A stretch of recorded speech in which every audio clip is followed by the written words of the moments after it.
Hello students, I welcome you all to the e-content shared by Dr. Babasaheb Ambedkar Technological University, Loner, Raigad. Myself Swati S. Gaikwad and I am working as an assistant professor in Nagpur College of Pharmacy, which is affiliated to Dr. Babasaheb Ambedkar Technological University. Here we will discuss today one of the important topic of Physical Pharmaceutics 1 subject, that is solubility and distribution phenomena. Here in this lecture we will discuss about the solubility expressions and the mechanism of solute-solvent interaction. The purpose of this lecture is to develop the better insight of the role of the solubility and distribution phenomena in formulation, research and development. Also, the learning objective is, at the end of this lecture, the student will be able to understand about the various types of solutions, about the solubility of the drug, about what is the saturated solution, what is unsaturated solution, what are the polar and non-polar solvents, and what are the different mechanisms involved during the solute-solvent interaction in the solubilization process. So let's start with our topic. The first term which we must know is the solubility. So solubility is defined in two different ways, in quantitative terms and in a qualitative terms. Quantitative terms, as the name suggests, quantity. So it is defined as the concentration, or we can say the amount of the solute in a saturated solution at certain temperature. We can explain it as the maximum amount of solute that can be dissolved in a solvent at a certain temperature is nothing but the solubility of that substance. Similarly, in the qualitative terms, it is defined as the interaction between two or more substances to form a homogeneous molecular dispersion. So here it also means there is a spontaneous interaction between the solute and the solvent molecules in order to form a homogeneous solution. So this is the definition for the solubility. Now the question is why we need to understand the solubility concept in pharmaceuticals. As we all know, pharmaceuticals deals with the drug substances. To select the best solvent for the drug is an important parameter while formulation. Also, to have an information regarding the structure and intermolecular forces of the drug. Because if the substance is given to us and we wish to know about its structure or the intermolecular forces of that drug, we can dissolve it or solubilize it in certain solvent. If it is polar in nature, as we know, like dissolves like, so the polar substance will easily get dissolved in polar solvent. It also means the structure of that drug contains the polar groups, polar functional groups. Similarly, if it is non-polar in nature, then it will readily get solubilized in the non-polar solvent. So likewise, by studying the solubility of the substance, we can have an information regarding the structure and intermolecular forces of the drug. Also, one reason is many of the drugs are having a very low aqueous solubility, and this low aqueous solubility often present a very big problem while formulating it in a suitable dosage form. Depending on their solubility, the drugs are formulated as solutions or as a powder. So solubility is an important parameter while formulating any of the drug formulation in a suitable dosage form. Now the next title is the solution. So what do you mean by solution? If we are mixing two or more components and it is forming a homogeneous mixture, then we can call it as a solution. There These two components are solute and the solvent. There may be one or more solute present, therefore here given solute or solutes. Similarly, if more than one solvent is present, then solvents.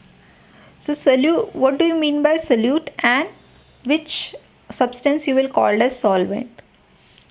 So when we mix two components, the component which is present in less abundant part, it means in a less amount, is the solute, whereas the component which is in larger quantity or is in more quantity in the solution will be called as solvent.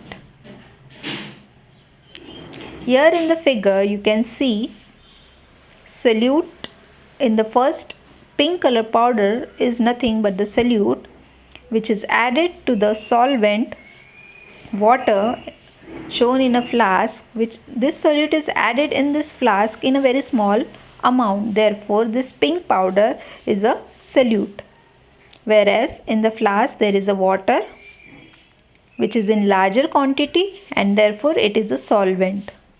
So when we mix this pink powder in a solvent known as water, it get easily solubilized and a pink color homogeneous uniform mixture is formed, which will be called as solution.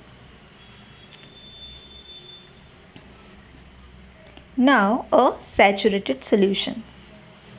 So in terms of definition, it is solution in which an equilibrium is established between the dissolved and undissolved solute and at a definite temperature, or it can also be known as the solution that contains maximum amount of solute at a definite temperature. Maximum amount of solute. So saturated solution means if we take a solvent and keeps on adding a solute in it, so until it gets completely dissolved, and when it starts accumulating at the bottom, it means the solution gets saturated. So saturated solution is the maximum amount of solute that can be accommodated in a given volume of solvent will be called as a saturated solution. The unsaturated solution or a subsaturated solution, it is opposite to that of the saturated solution. If a solution is given to you already containing a solute, but it can accommodate more solute, so that solution will be called as unsaturated solution. Here given as soluble solution containing the dissolved solute in a concentration below that necessary for complete saturation at the definite temperature. Means the solution is not yet saturated and the more solute can be dissolved or can be accommodated in that solution. So such solution will be called as unsaturated solution. For the sake of understanding, here three test tubes are shown. The first test tube contains the unsaturated solution. Therefore, the more solute can be dissolved in that test tube. In the middle, the saturated solution is shown. If we add further, as that solution is fully saturated, if we further try to add or dissolve solute, then no more solute can be dissolved and it will get accommodated or accumulated at the bottom. Similarly, in the third test tube you can see it is a supersaturated solution. If we further add or try to dissolve much of the solute, then the solution become unstable and it will form a crystals. Solubility definition in terms of US Pharmacopoeia. Here the solubility expression is given. These are the different types of solubility expression: very soluble, freely soluble, soluble, sparingly soluble, slightly soluble, very slightly soluble, or practically insoluble. Here the volume of the solvent that is required or a parts of the solvent that is required for one part of the solute to dissolve is given, and on the basis of that the different terminology or expression is given to the solubility, whether it is a very soluble, freely soluble, soluble or sparingly soluble. That will define how many parts of the solvent is required to dissolve the one part of the solute. So in the first row you can see very soluble. It will be called as very soluble if less than one part of the solvent is required for one part of the solute. Here parts of the solvent required for one part of the solute is given. So if it required less than one part of the solvent to dissolve one part of the solute, then it will be known as very soluble. Similarly, if 1 to 10 parts of the solvent is required to dissolve one part of the solute, then it will be called as freely soluble. Similarly, if 10 to 30 parts of the solvent is required to dissolve one part of the solute, then it will be called as soluble. So these are the various expressions as per the US Pharmacopoeia. It is predetermined terminologies for the solubility definition. Now there is one more system of classification for the drug substances, that is biopharmaceutical classification system. In short, it is also known as BCS classification. In this class, 4 classes have been decided to classify the drugs: class 1, class 2, class 3 and class 4. In the class 1, drugs which are having a high solubility and high permeability are placed. Then some drugs are having low solubility and high permeability. Such drugs are classified under class 2. Some drugs are having high solubility but the low permeability. Such drugs are placed in class 3. And the drugs having low solubility as well as low permeability are placed in class 4. So this is the one of the system which is used for classifying the drugs in terms of their, on the basis of their solubility or permeability. Now what is the thermodynamic solubility of the drug? Thermodynamic solubility of the drug is the maximum amount of most of the stable crystalline form that remains in solution in the given volume of the solvent at a given temperature, pressure under equilibrium condition. So the maximum amount of drug in its stable crystalline form that will remain in the solution at a given temperature and pressure at the equilibrium condition will be called as its thermodynamic stability. Equilibrium involves the balance of 3 energy. This equilibrium will depends on the balance of energy while interaction, 3 kinds of interaction takes place. One with solvent and solvent interaction, solute and solute interaction and solvent and solute interaction. In solubilization process, these 3 interactions takes place and the balance of energy to maintain the equilibrium involves these 3 interactions. Solvent-solute interaction. So, how this solvent-solute interaction takes place? We select the solvent on the basis of the principle like dissolves like.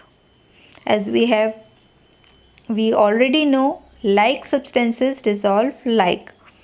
If we are having a polar substance, then it will get dissolved easily in the polar solvent. If we are having a non-polar substance, then it will dissolve in the non-polar solvent.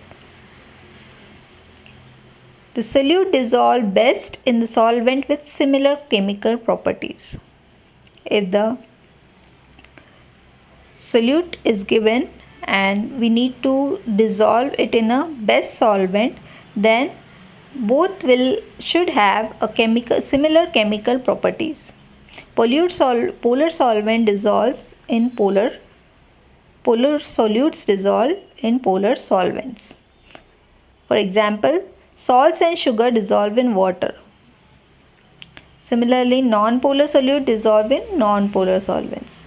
Example is naphthalene dissolves in benzene.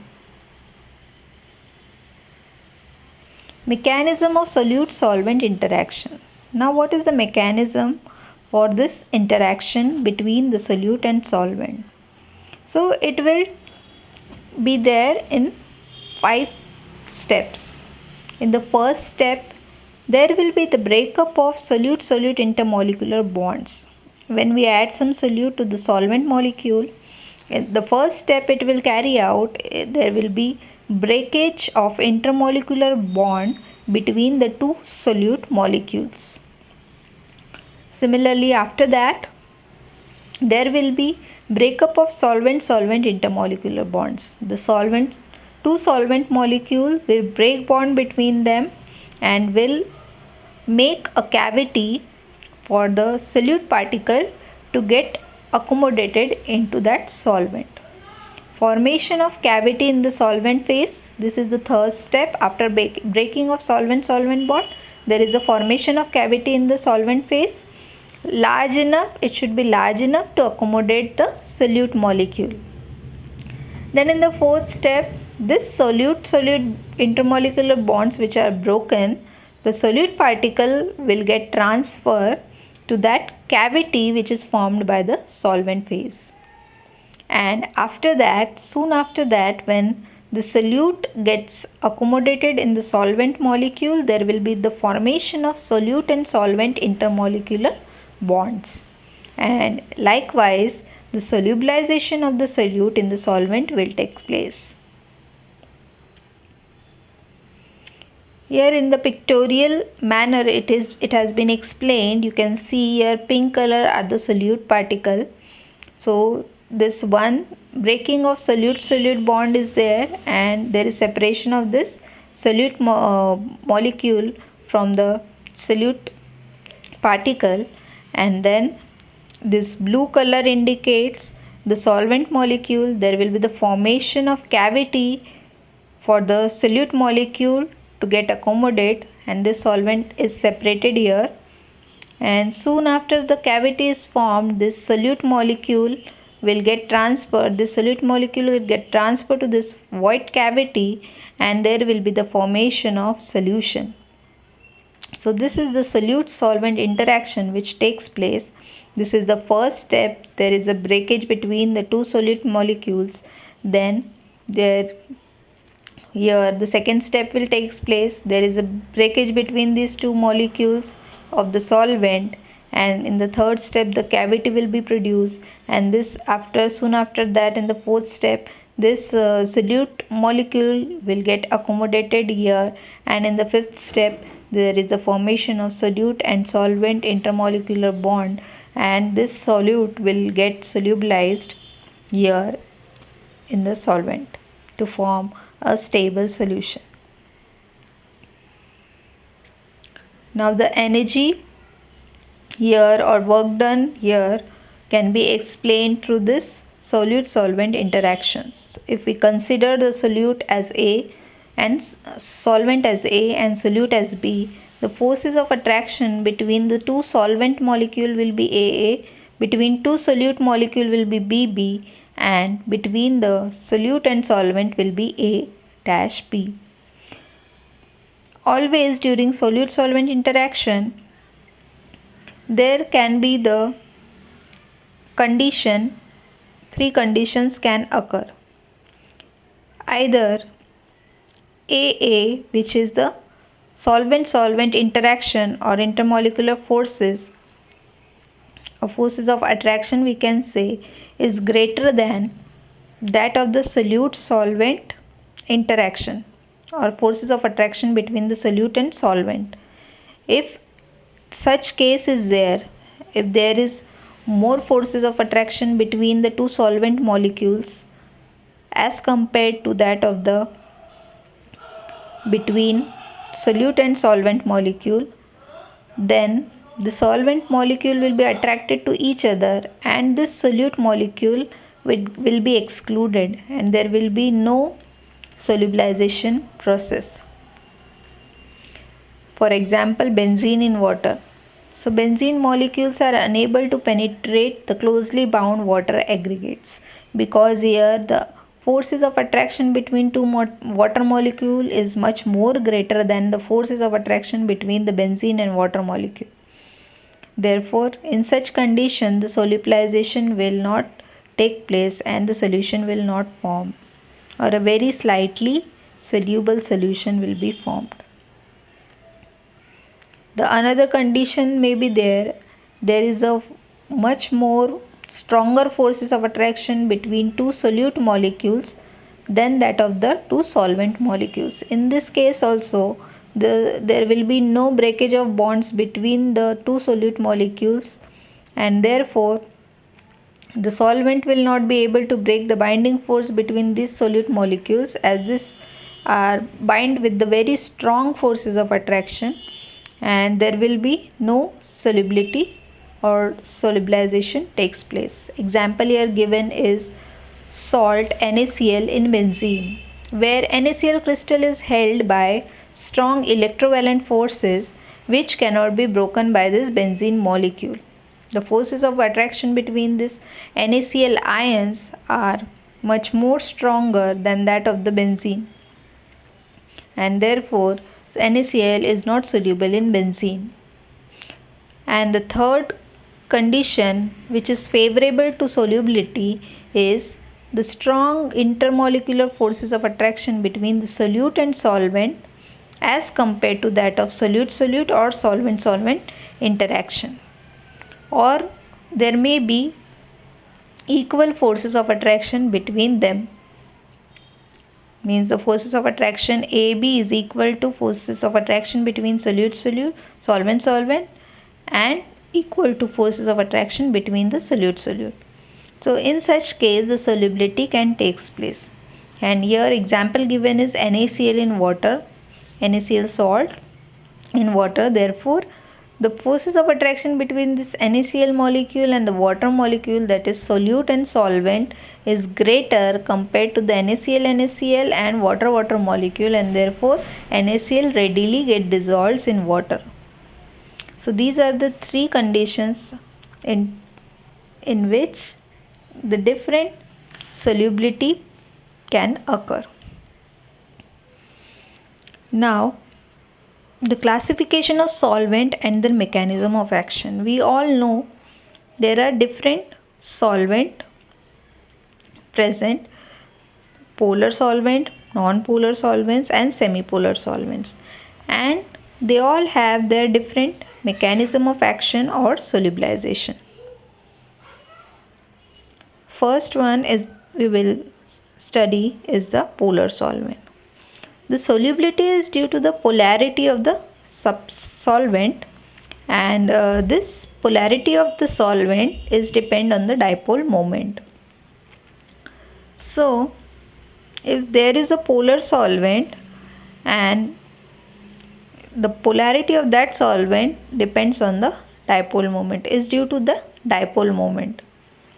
Polar solvents can dissolve the ionic solutes and other polar substances. As we know, the rule like dissolves like, therefore polar solvent can easily dissolve the ionic solutes and other polar substances. It is having an ability to form the hydrogen bonds. Polar solvents are having the ability to form hydrogen bonds and therefore water also dissolves substances like phenols, alcohols, aldehyde, ketones and amines. Water is able to form the hydrogen bond with all these compounds like phenol, alcohol, aldehyde, ketone, amines, and therefore this polar solvent, which is water, can easily solubilize these solvents which are polar in nature. Also other substances containing oxygen and nitrogen can be easily dissolved in the polar solvent. Here you can see in this picture the solubility in the polar solvent. We have in the first picture you can see ROH. This is the structure for alcohol, and this oxygen is having an ability to form an hydrogen bonding with that of the water molecule, and therefore it can easily solubilized in water or a polar solvent. Similarly, this carbonyl oxygen of the aldehyde group is having an ability to form the hydrogen bonding with water molecule. Similarly, in ketone, it is having an ability to form an hydrogen bonding, and also the amine group is having ability to form the hydrogen bonding with this polar solvent water. So due to this hydrogen bonding or this interaction between these functional groups, it is able to form or get solubilized in this polar solvent. Now the factors on which solubility of the polar solvent depends. There are various factors on which the solubility of the polar solvent depends. If the molecule or a substance is having a polar group and non-polar group both in it, so its solubility will depend on the ratio of the polar to the non-polar groups of the molecules. Means how much amount of polar and how much amount of non-polar group is present. That ratio will determine its solubility. If it is having more polar group in it than compared to the non-polar group, means if the ratio of polar to non-polar is high, then the solubility will be more. If that ratio will be less, then the solubility will be less. Also, it depends on the length of non-polar chain. If the substance or alcohol like substances, if they are having a non-polar chain, as the non-polar chain increases, the solubility of that substance in water, a polar solvent, will get decrease. Also, straight chain compounds of monohydroxy alcohol, aldehyde, ketone and acid, if they are having more than 4 or 5 carbon, then their solubility decreases, and such substances or such compounds will be slightly soluble in polar solvent. If we add an additional polar group to the substance or compound, then it will increase the water solubility more. Suppose we are having a compound like alcohol and one more polar functional group is added. Suppose OH is added to form an ethylene glycol. You can see in the first picture one more functional group OH is added. So in this case its solubility will be more than that of the ethanol. Addition of extra OH group will increase its solubility in the polar solvent. The next point is branching of carbon chain reduces the non-polar effect and leads to increased water solubility. So suppose we are having a straight chain compound and a branched chain compound with the same number of carbon atom. Here example given is tertiary butyl alcohol and N-butyl alcohol. So this N-butanol and this tertiary butyl alcohol is having the same number of carbon, hydrogen and oxygen. But this tertiary butyl alcohol is miscible in all proportion in water compared to that of the N-butanol or N-butyl alcohol, as its solubility is limited to the extent of 8 gram per 100 ml at 20 degrees Celsius. It means tertiary butanol is more soluble compared to the N-butanol. Branching of the substance or the compound will increase the water solubility or the solubility in the polar solvent as compared to the solubility of the straight chain compounds. Now moving towards our non-polar solvents. Non-polar solvents are unable to reduce the forces of attraction. Therefore, they are also having a low dielectric constant. These substances are unable to form the hydrogen bonds with non-electrolytes. They are not having the property of forming the hydrogen bonds, and therefore they have not having that ability to get solubilized in a polar solvent. They can dissolve non-polar solutes through weak van der Waals forces or London types of forces only. Example: solutions of oils and fats in carbon tetrachloride or benzene. So only non-polar solutes can be dissolved in a non-polar solvents, and that dissolution or solubility is due to the weak van der Waals forces or London type of forces, and there is no hydrogen bonding between them. Semipolar solvents. Ketones and alcohols are semipolar solvents. They can induce certain degree of polarity in the non-polar solvents. If we add semipolar solvent in a non-polar solvent, they can induce some degree of polarity in the non-polar solvent molecules, and therefore they are also known as intermediate solvents, and they can bring about the miscibility of polar and non-polar liquids. Example: benzene is readily polarizable and becomes soluble in alcohol. So if we add alcohol in the benzene solution, it becomes polarizable. It means certain degree of polarity is induced in polar in spite of it is a non-polar agent or non-polar solvent. Here another example given is acetone. It is said that acetone increases the solubility of ether in water. Ether and water, as ether is a non-polar compound and water is a polar solvent, both are immiscible with each other.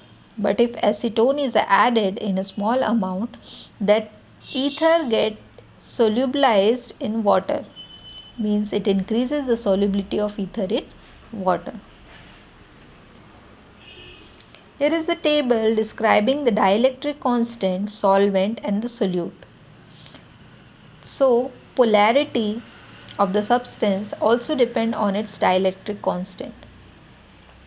If the substance or a solvent or a solute is having a high dielectric constant, means it is more polar in nature, and if it is having a low dielectric constant, it means it is having a low polarity or non-polar in nature. Here you can see dielectric constant 80 is for the solvent water, and in solutes, inorganic salts and organic salts are having a higher value of dielectric constant.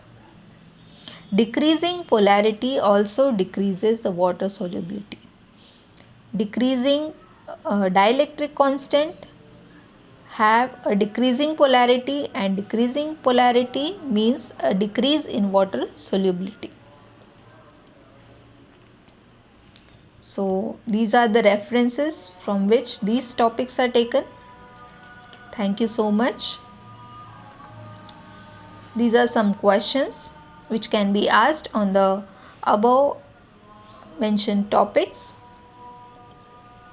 Thank you so much.